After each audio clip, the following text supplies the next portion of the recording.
નમસ્કાર દર્શક મિત્રો, કરંટ ટોપિકમાં હું હેતવી આપ સૌનું સ્વાગત કરું છું. અલવિદા સીડીએસ બિપિન રાવત. જાબાઝ જનરલને દેશ આજે સમગ્ર દેશની જનતા ભાવભીની શ્રદ્ધાંજલિ અર્પણ કરી રહ્યું છે. એક દુઃખદ દુર્ઘટનામાં જીવ ગુમાવનાર ભારતના પહેલા chief of defence staff general Bipin રાવતના આજે અંતિમ સંસ્કાર કરવામાં આવશે. તમિલનાડુના કુન્નુરમાં બુધવારે સૈન્ય હેલિકોપ્ટર દુર્ઘટનામાં બિપિન રાવત, તેમના પત્ની સહિત 13 લોકોના મૃત્યુ થયા હતા. નાગરિકો આજે દિલ્હીમાં શ્રદ્ધાંજલિ તેઓને આપી રહ્યા છે. જનરલ રાવત અને તેમના પત્ની મધુલિકાના પાર્થિવ દેહ તેમના કામરાજ માર્ગ સ્થિત નિવાસસ્થાન પર સવાર 11 વાગ્યાથી રાખવામાં આવ્યા છે. મોટી સંખ્યામાં ત્યાં લોકો પહોંચ્યા છે તેઓને શ્રદ્ધાંજલિ અર્પણ કરવા માટે. કહી શકાય કે જનરલ રાવતના ઘરથી બરાર સ્ક્વેર સ્મશાન ઘાટ સુધીની અંતિમ યાત્રા બપોરે આજે 2 વાગે નીકળવાની છે. દિવંગત સીડીએસ રાવતના અંતિમ સંસ્કાર આજે 4 વાગે થવાના છે. તેઓની જે ભૂમિકા હતી, તેઓએ જે દેશ માટે, દેશના જવાનો માટે જે કામ કર્યું હતું, આજે એ કામોને અને તેઓને ફરી એકવાર દિલથી યાદ કરીએ. અને આ ચર્ચામાં આજે મારી સાથે જોડાઈ ગયા છે બ્રિગેડિયર વિજય સાગરજી અને તેઓની સાથે સુબેદાર મેજર RS શેખાવત. આ બંને મહેમાનોનું ખૂબ ખૂબ સ્વાગત છે. Thank you very much, Ketvi. Thanks a lot. Vijay ji, आज का दिन पूरा देश कभी नहीं भूल पाएगा, क्या कहना चाहोगे आप? देखिए, आज पूरा देश इस वक्त बहुत गौरवान्वित भी फील कर रहा है और शौक की बहुत बड़ी लहर है. हमने अपना army, navy, air force, arm forces का जो सबसे बड़ा हमारा सर्विंग चीफ था, उसको हमने खो दिया है. और ये पहला CDS थे और साथ में इनकी जो पर्सनालिटी है, इनका जो चरित्र है, इनका जो व्यक्तिगत रूप से जो इनकी काम थे, वो बहुत बड़े सराहे गए. इन्होंने सबसे पहले ये जो हम बार बार बात कर रहे हैं कि थिएटर कमांड कॉन्सेप्ट जो शुरू किया है, ये after all theatre command concept है क्या? ये आज की जो दुनिया है, भारत एक प्रगतिशील एक वर्ल्ड पावर के रूप में उभर रहा है. और ये उभरना तभी होता है जब आपकी GDP बढ़े, आपकी इकोनॉमी बढ़े, आपकी GDP का साइज बड़ा हो. और वो तभी पॉसिबल हो सकता है अगर आपके जो बॉर्डर्स हैं वो सिक्योर हैं. तो चाइना ने पिछले साल हम पे हमला कर दिया हमको नीचे दबाने के लिए. तो बिपिन रावत साहब की कमांड के अंदर तीनों सेनाएं, इवन चाहे वो ईस्टर्न लद्दाख था, मगर आपको बता दूं वहां पे नेवी भी ऑपरेट कर रही थी क्योंकि वहां बहुत बड़ी लेक्स हैं, वहां पे नेवल प्रेजेंस भी थी. तो तीनों सेनाएं मिलकर के उन्होंने चाइना के दांत खट्टे किए हैं, उनको बता दिया है कि आप रोल ओवर नहीं हो. वो क्यों हुआ? सिर्फ इनकी जो इनकी टीम थी उसकी वजह से. सिमिलरली पाकिस्तान का फिर उसके बाद सबसे बड़ा चैलेंज था इंडियन ओशन रीजन में, इंडो पैसिफिक में. वहां पे जो वर्ल्ड का 60% ट्रेड वहां से गुजरता है. और जैसा कि पता है आपको कि चाइना की हेजमोनिस्टिक पॉलिसीज हैं, वो इंडियन ओशन के अंदर अपने बेसिस बना रहा था ताकि वो अपने दूसरों के जो ट्रेड को इंटरडिक्ट कर सके. तो उसको भी करने के लिए बिपिन रावत साहब ने सोचा. तो ये थिएटर कमांड कॉन्सेप्ट वहां से आया. तो एक मैरीटाइम कमांड, एक चाइना सेंट्रिक कमांड, एक पाकिस्तान सेंट्रिक कमांड, एक एयर डिफेंस कमांड, एक हमारी जो न्यूक्लियर वेपन्स हैं, लॉन्ग रेंज मिसाइल्स हैं, उनकी कमांड, और एक छोटी सी कमांड जो कश्मीर या इंसर्जेंसी को देखे. तो इस तरफ से उनकी जो काबिलियत थी, जो उनकी कॉन्ट्रीब्यूशन थी भारत के बारे में, वो बहुत ज्यादा थी. उसके अलावा उन्होंने आर्म फोर्सेस के अंदर कार्डर रिस्ट्रक्चरिंग की, बहुत सारे आपके जो वेलफेयर मेजर्स थे जवानों के, वो करे. और उसके अलावा और उन्होंने जितनी भी स्ट्राइक्स थी, क्रॉस बॉर्डर स्ट्राइक्स थी, शुरू उन्होंने किया था म्यांमार से जब वो कोर कमांडर थे. उसके बाद बालाकोट, उड़ी, और हमने देखा क्या क्या नहीं कराया उन्होंने. तो एक सिंगल पॉइंट कांटेक्ट था जो आज तक एक ब्यूरोक्रेट होता था, जिसको हम डिफेंस सेक्रेटरी बोलते हैं, वो गवर्नमेंट को एडवाइस देता था डिफेंस मैटर्स पे. बट वो इतना कॉम्पिटेंट नहीं है डिफेंस के बारे में. परंतु इनके आने के बाद गवर्नमेंट को सही एडवाइस दी और हमारे मोदी जी ने सही लिया और सही तरीके से किया, और उन्होंने ये सब किया. और इसकी वजह से आज भारत का जो रुतबा है दुनिया के अंदर, वो सब इतना बड़ा हो गया है. तो उसमें एक मेजर, जो इसको हम अंग्रेजी में बोलते हैं लायंस शेयर, जो है वो जाता है बिपिन रावत साहब को. तो आज उनकी विदाई का अंतिम दिन है. परसों उनकी डेथ हो गई थी चॉपर क्रैश में. आज उनको फुल मिलिट्री ऑनर्स के साथ में ले जाया जा रहा है. और अगर आप थोड़ा समय दें तो मैं आपको समझाऊं कि मिलिट्री ऑनर्स का क्या मतलब है. बिल्कुल विजय जी. पूरा एक सब्जेक्ट है. हमारे देश की जो पुरानी सरकारें थी, मैं कोई किसी को बढ़ावा नहीं दे रहा, किसी को नीचे नहीं कर रहा, एक फैक्ट्स बता रहा हूं कि हमारे देश में 1971 वॉर का जो हीरो था field marshal Sam Manekshaw, 5 star general, जो भारत में आज तक सिर्फ 3 ही हुए हैं, उनमें से एक था. और वो योद्धा था जिसने 1971 की जंग जीती थी. और बांग्लादेश क्रिएट हुआ था, पाकिस्तान को मुंह तोड़ जवाब ऐसा दिया था जो वो सारी उम्र नहीं भूल सकते। उस आदमी को गवर्नमेंट ने what ever political reasons, what ever sensational reasons sideline कर दिया। और जब उनकी डेथ हुई तो उनकी वहां पे हाईएस्ट रैंकिंग ऑफिसर एक आर्मी की तरफ से लेफ्टिनेंट जनरल मिलन नायडू साहब गए, उसके अलावा वेलिंगटन में उनकी उनकी फ्यूनरल में कोई वहां नहीं था। तो उसका क्या था कि देश को पता नहीं चला, देश में जो जज्बा आना चाहिए था। आज भी अगर आप 1971 की वॉर के बारे में कुछ यंगस्टर्स को पूछे तो वो बोलेंगे हमें पता नहीं है। तो वो हालत आ गई है। परंतु आज जब उसकी 50th एनिवर्सरी चल रही है, आज 10 दिसंबर है, लड़ाई 3 दिसंबर से शुरू हुई थी और 16 दिसंबर को पूरी खत्म हुई थी। तो उसमें ये जो सीडीएस साहब का जो दर्दनाक हादसा हुआ, दुखद उनकी मृत्यु हो गई, उससे क्या हुआ कि पूरे देश में वो जज्बा सारा दोबारा जाग गया है। अगर आप 3 दिन से देख रहे हैं, सारी न्यूज चैनल्स के ऊपर यही बातें करी जा रही हैं। आर्म फोर्सेस के बारे में बताया जा रहा है, 71 वॉर के बारे में बताया जा रहा है, बिपिन रावत साहब की जो उनके जो कारनामे थे उनके बारे में बताया जा रहा है। तो ये एक जज्बा पूरा का पूरा एकदम फिर से रीइंफोर्स हो गया है। आज आप बच्चे बच्चे से पूछेंगे, वो आपको आर्म फोर्सेस के बारे में बताएगा, आपको कारगिल के बारे में बात कराएगा। तो इतनी सारी जो जो एक लहर चली है जिससे बहुत सारी एजुकेशन हुई है हमारी यंगर जनरेशन की, वो हमारे लिए एक बहुत बड़ी आर्म फोर्सेस के लिए बहुत गर्व की बात है। गर्व के साथ साथ अब हमें यह भी पता है कि जो बार है एक्सपेक्टेशंस की, जो सिविलियंस की जो एक्सपेक्टेशंस हैं आर्म फोर्सेस से, वो अभी ऊंची हो गई है। और जो मेरे दोस्त, मैं तो 2 साल पहले रिटायर हो गया हूं, और मेरे जो दोस्त अभी सर्विंग ऑफिसर्स हैं, जवान्स हैं, जो टीम्स हैं, वो उनके लिए अभी और भी नामक निशान की जो हम बात करते हैं, अपनी ऑनेस्टी इंटेग्रिटी की बात करते हैं, उसकी बार ऊंची हो गई है। और ये सब एक बहुत अच्छा साइन है। एक जनरल रावत साहब एक ऐसे योद्धा थे या ऐसे शख्सियत थे जो जाते जाते भी देश को कुछ दे के गए। बिल्कुल, एकदम सही कहा आपने। सुबेदार जी, आपके पास आऊं तो जिस तरह से आज अंतिम सफर पे निकलने वाले वीर सुपुत, और उनके जाने से पूरा देश आज हिल चुका है। पूरे, जैसे कि विजय जी ने बताया कि हर एक जगह पे आप सोशल मीडिया देख लीजिए, अखबार देख लीजिए, टीवी चैनल देख लीजिए, सभी पर बस 3 दिन से एक ही बात चल रही है, सीडीएस बिपिन रावत अलविदा। ये उनके जाने से बहुत बड़ा लॉस एक भारत को हुआ है। ऑफ कोर्स उनकी जगह पे कोई ना कोई तो आएगा, पर ये जो खाली जगह है ये कभी बिपिन रावत जी के बिना भर नहीं पाएगी। आप क्या कहना चाहोगे? सबसे पहले मैं सूबेदार मेजर आर.एस. शेखावत, सेना शिक्षा कोर से हूं, और मैं आपका और ब्रिगेडियर साहब का पहले धन्यवाद करूंगा। और मैं पूरे देशवासियों को मेरी तरफ से, मेरी एकेडमी की तरफ से श्रद्धांजलि अर्पित करता हूं जनरल साहब को, और उनके साथ जितने भी हमने योद्धा खोए उन सभी को, मिसेज रावत को भी। ये बहुत दुखद क्षण है, और हम आर्मी वालों के लिए तो बहुत ही बड़ा ये दुखद क्षण आया है, क्योंकि मैंने 1984 में सेना को ज्वाइन किया था और 30 साल मैंने सेना में सेवा की, और 2015 में मैं रिटायर हुआ। मैंने कभी ये सपने में भी नहीं सोचा था कि आफ्टर रिटायरमेंट हमको ऐसा जनरल मिलेगा, ऐसा नेतृत्व मिलेगा, ऐसा रक्षा मंत्री मिलेगा, ये मैंने कभी नहीं सोचा था। दूसरा, मैंने ये कभी नहीं सोचा था कि चाइना के साथ जो गलवान में हम लोगों ने किया, हमारी सेना ने किया, और चाइना को इतना जोरदार मुंह तोड़ जवाब देना मेरे इमेजिनेशन में नहीं था। क्योंकि हमने जो भी देखा पढ़ा, जो भी बॉर्डर्स की स्थिति देखी थी, वो मैं जो उनका जो डेवलपमेंट था, उनकी जो चाइना की जो स्ट्रेटेजी है, वार स्ट्रेटेजी है, जो उनको ऑर्डर क्लियर मिलते हैं, और हमारे कंपैरिजन में उनकी सड़कें बहुत अच्छी हैं, सब कुछ उनका हमसे अच्छा है। हमारे जो बॉर्डर है चाइना के, वो डेवलप नहीं है, और वो डेवलप न डेवलप करना ही स्ट्रेटेजी मानती थी पिछली सरकारें।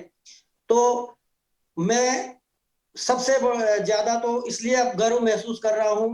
कोई बात नहीं, हमें मौका नहीं मिला साहब के टेन्योर के अंदर वहां काम करने का, और जो 2014 के बाद जो सरकार आई है, इन्होंने जिस तरह सेना को उठाया है और सेना के को जो खुली छूट दी है, ये सब हमारे टाइम तो नहीं था।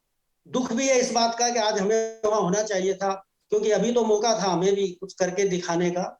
तो मैं ये कहना चाहता हूं कि जो ये सीडीएस साहब की जो पोस्ट हमने बनाई थी, ये हमारी डिमांड बहुत बरसों से थी, 1971 से ही चल रही थी। ब्रिगेडियर साहब और क्लियर कर देंगे, वो मुझसे ज्यादा जानकार है, मेरे सीनियर अधिकारी हैं। और ये महसूस हम पहले से ही करते थे। और डिफेंस सेक्रेटरी जो लगा के रखा था, वो जिसको एसएलआर का पता नहीं, एसएलआर की फुल फॉर्म नहीं पता, एलएमजी का कुछ पता नहीं, उसको एनडीए कैडेट्स, एनडीए से आते हैं जितने भी जनरल बनते हैं, वो 16 साल की उम्र में एक्टिव हो जाते हैं सेना के लिए, और वो बिल्कुल प्योर फौजी ही होते हैं। उसको सोसाइटी का कोई ज्ञान ही नहीं होता। 16 साल के बाद वो एनडीए ज्वाइन करते हैं, और उनके अंदर सिर्फ एक ही जज्बा भरा होता है, सिर्फ सेना, सेना के अलावा वो कुछ सोचते ही नहीं है। और उन chief of the army staff को, एक डिफेंस सेक्रेटरी आईएएस अफसर को जाके रिपोर्ट करना है, उनसे ऑर्डर लेने हैं कि मुझे बॉर्डर पे लड़ाई कैसे लड़नी है। ये बड़ा हास्यास्पद था। लेकिन सेना के अंदर रहते हुए हमारी जो भारतीय सेना है, उसका जो अनुशासन है, वो पूरे समग्र वर्ल्ड में, संसार में आपको नहीं मिलेगा। हम जितना गवर्नमेंट को 100% फॉलो करते हैं, हम हमारे सीनियर्स को जितना फॉलो करते हैं, हम जितना हमारे जूनियर्स का ध्यान रखते हैं, उतना और कोई भी ऑर्गेनाइजेशन में नहीं है। और ये जो सीडीएस रावत साहब का ये जो शहीद हुए हैं, लेकिन इन्होंने, ये शहीद हो गए हैं, लेकिन ये एक ऑर्गेनाइजेशन के रूप में जा रहे हैं, ये एक सोच के रूप में जा रहे हैं। इनको आप आम जनरल नहीं समझ सकते। इन्होंने जो सेना के अंदर शुरुआत की है, अच्छे नेतृत्व भी मिला है। मैं सरकार को भी धन्यवाद दूंगा कि उनको सीडीएस पोस्ट पे लाया गया और उनकी नेतृत्व क्षमता का उपयोग किया गया। आज चाइना, पाकिस्तान तो खैर हमारे सामने कुछ भी नहीं है, चाइना जैसे देश को 10 बार सोचना पड़ रहा है कोई भी हरकत करने से पहले। ये स्ट्रेटेजी सीडीएस साहब ने बनाई। आतंकवाद का जो ऑपरेशन चला है, उसमें जवानों का, देखिए सेना लड़ती है हथियार से, लेकिन हथियार से भी ज्यादा इंपॉर्टेंट होता है सेना का मोराल, उसके सीनियर्स के प्रति उसका भरोसा, आदेश का क्लियर हो जाना, सबऑर्डिनेट्स को ये भरोसा हो कि मेरा सीनियर जो बोल रहा है वो चलेगा और वो सही है और मुझे हर तरह से मैं सेफ हूं, तभी अच्छी लड़ाई लड़ी जा सकती है। हमने जो देखा, मैंने सीआई ऑप्स में 3 टेन्योर निकाले हैं।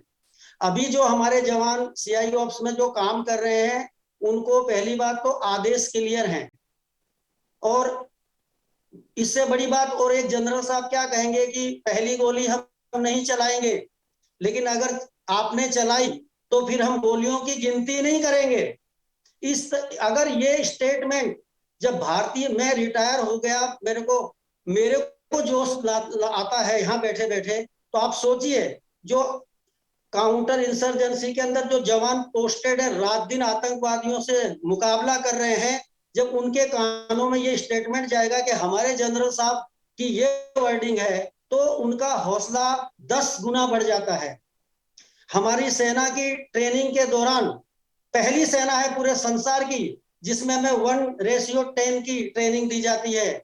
हम एक दुश्मन, एक गोली, एक दुश्मन। भारतीय सेना का जवान हमेशा ये सोचता है कि जब तक दुश्मन 10 मेरे सामने है तब तक मैं उनके इक्वल हूं, जब 11वां आएगा तो सोचूंगा। ये जो जज्बा है, ये सिर्फ भारतीय सेना में है। और हमारे जनरल साहब की जो सोच है, ये बेजा नहीं जाएगी। इन्होंने जो एक शुरुआत की है, ये आपको अभी नहीं, 10-15 साल के बाद पता चलेगा कि ये क्या करके गए हैं। इनकी, आप देखिए जनरल मानेक शाह के बाद अगर किसी जनरल का नाम सबकी जबान पे है तो जनरल बिपिन रावत का नाम है। क्या कारण है? और भी जनरल साहब आए हैं, उनको इतनी ख्याति क्यों नहीं मिली? इन्होंने एक तो मुखर होके काम किया। इन्होंने ये जब आते थे टीवी पे, मीडिया में जब बोलते थे, तो मुझे तो बड़ा अजीब सा लगता था कि क्या जनरल साहब भी आके मीडिया पे कुछ बोल सकते हैं? लेकिन ये बेबाक बोलते थे, और ये वही बेबाकी हमारे काम आई, जवानों का मोराल अप हुआ। जनरल साहब का एक स्टेटमेंट बहुत बड़ा स्टेटमेंट होता है, हम लोग बहुत गंभीरता से लेते हैं उनकी बात को। बिल्कुल। तो आज हमने बहुत कुछ खोया है, इसकी पूर्ति नहीं हो सकती, लेकिन इनकी जो सोच है, इसको मुझे पूरा भरोसा है कि इंडियन आर्मी का, मैं ये कह सकता हूं, ये आर्मी का यू टर्न है। ये जो सीडीएस साहब ने हमारी इंडियन आर्मी को ऐसा बना दिया है कि संसार, वैसे भी हम पहले से ही सर्वोत्तम हैं, हमारे हमारे बराबर डिसिप्लिन में, हमारे जो हुक्म मानने की क्षमता और काम करने के तरीके में विश्व में कोई आर्मी हमारे सामने खड़ी नहीं हो सकती। लेकिन अब तो जो इस तरह का बना दिया गया है, इस तरह की इक्विपमेंट मिले हैं, इस तरह के हथियार दिए गए हैं, ऐसी स्ट्रेटेजी बनाई गई है। और सबसे अच्छी बात है कि अभी थिएटर कमांड का रूप ले लिया है हमने, जो कि फ्रांस ने बहुत पहले से ले रखा था, अमेरिका ने ले रखा था।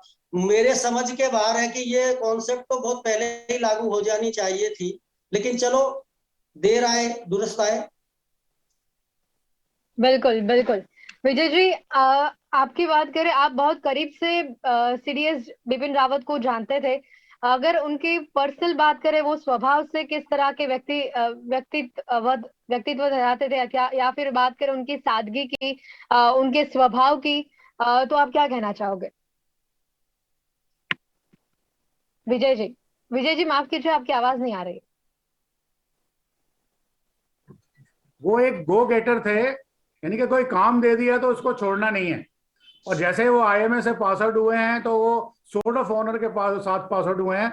सोर्ड ऑफ ऑनर उस कैडेट को दी जाती है जो ओवरऑल मेरिट में फर्स्ट स्टैंड करे, यानी कि पढ़ाई में भी बहुत अच्छा हो, एकेडमिक्स में मेंटली भी बहुत टफ हो, फिजिकली भी टफ हो, करेज भी हो, और सब कुछ, यानी कि सारी चीजें पूरी हों।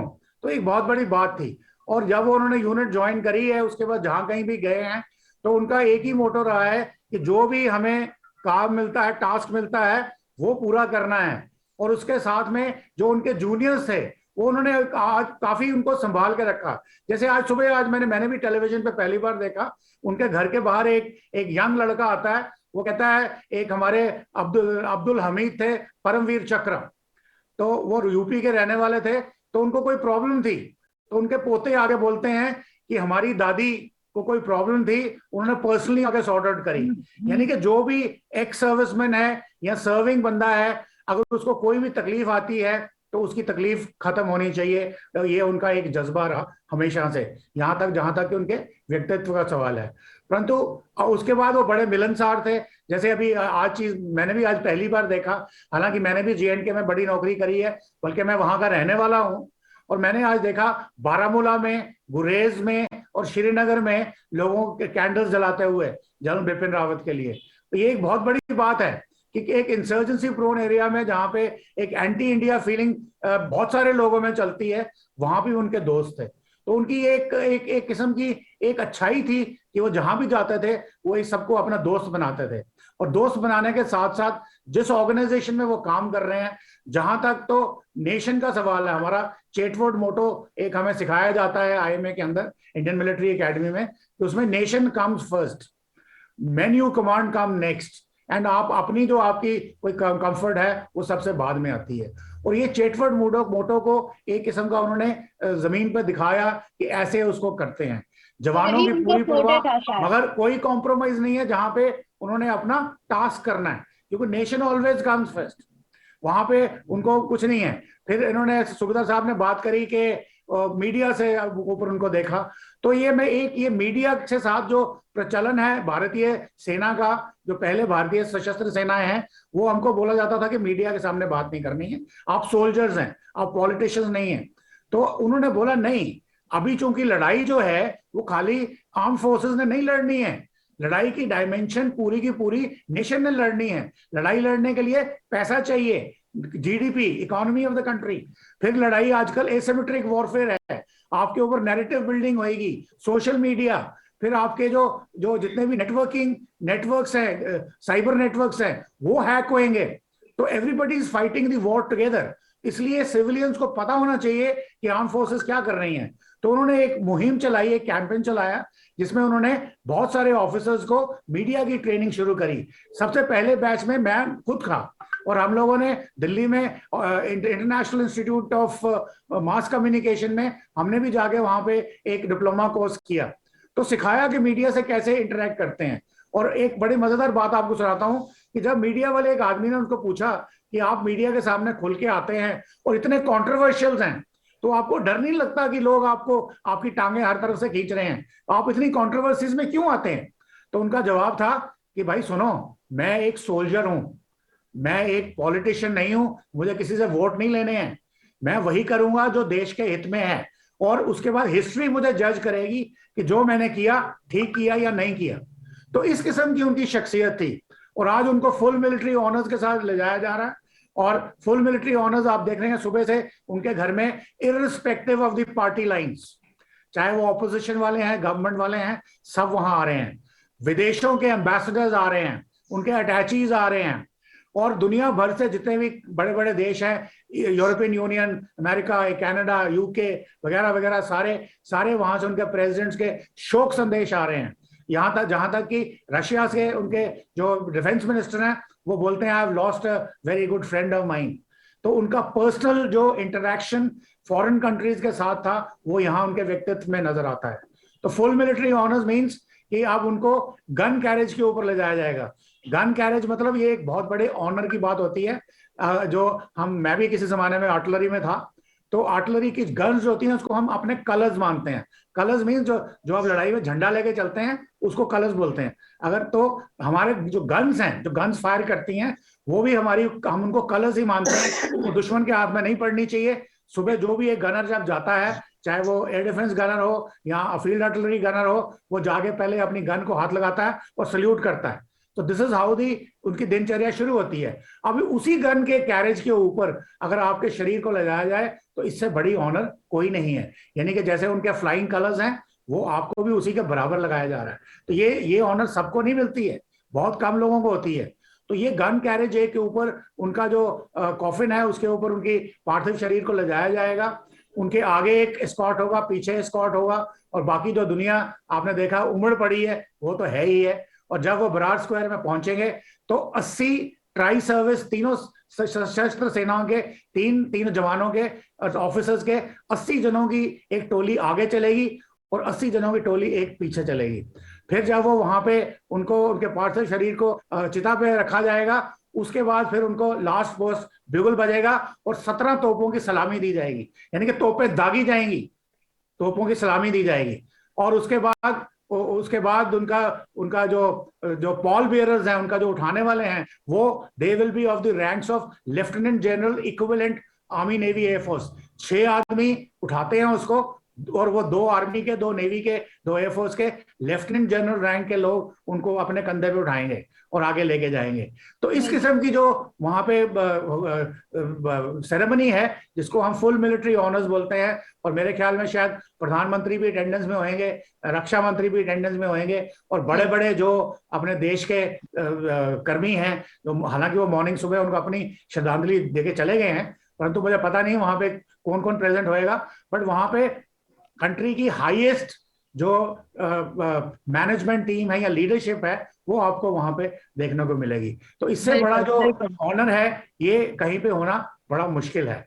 तो ये मेरा ख्याल में ये सब जो हुआ है, ये उन्होंने जाते जाते भी देश को एक तोहफा दिया है कि सब लोगों के अंदर एक जज्बा जगाया है, एक उनके अंदर एक जोश पैदा किया है, और बोला है कि भाई आर्म फोर्सेस से मिल करके हमने अपनी सीमाओं की रक्षा करनी है, चाहे वो चीन के साथ हो, चाहे पाकिस्तान के साथ हो, चाहे हमारे मैरीटाइम इंटरेस्ट हो इंडो पैसिफिक के अंदर।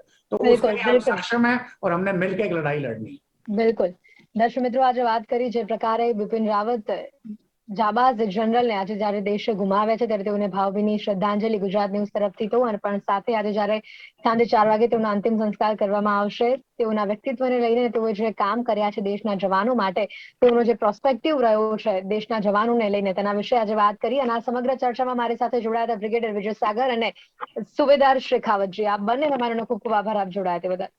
Thank you very much.